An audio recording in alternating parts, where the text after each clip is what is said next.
The good news is I think that there are opportunities not to just have to reinvent the legislative wheel, but to apply the laws that already got us as far as we already have.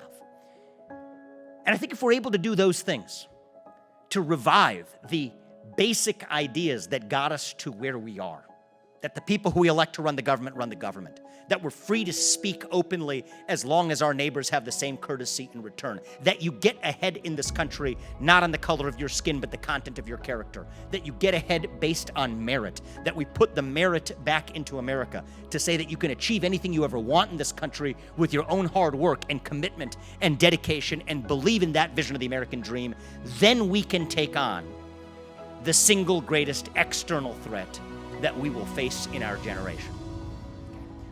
We face an enemy in communist China that powers our modern way of life. In China, there's no distinction between economic policy and military policy.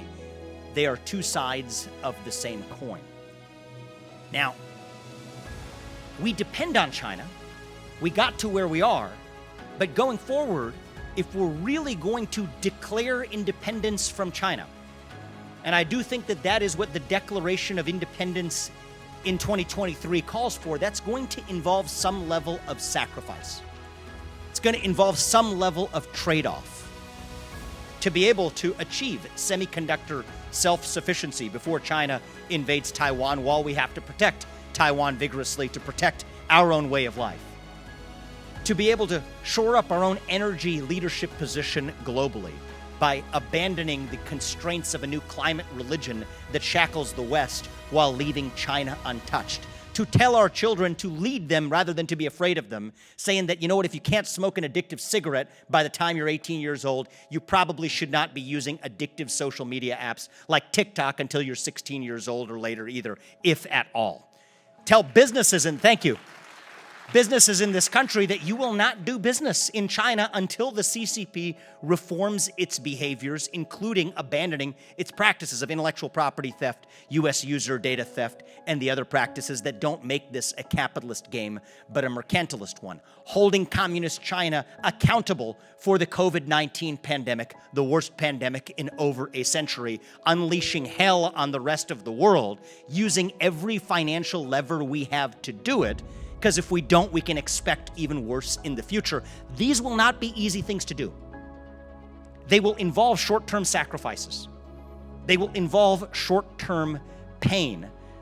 But America's current moment calls for one of your favorites, for Churchill, not for Chamberlain.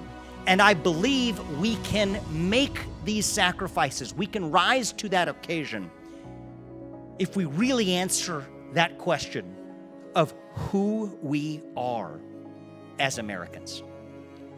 We have celebrated for the last decade our diversity and our differences, forgetting all of the ways in which we are really just the same as one people. Our diversity is not our strength. Our strength is that which binds us together across our diversity. E pluribus unum, from many, one. That is the vision that won the American Revolution 250 years ago. That is the vision that reunited us after the Civil War. That is the vision that won us World War I and World War II and the Cold War. That is the vision that still gives hope to the free world.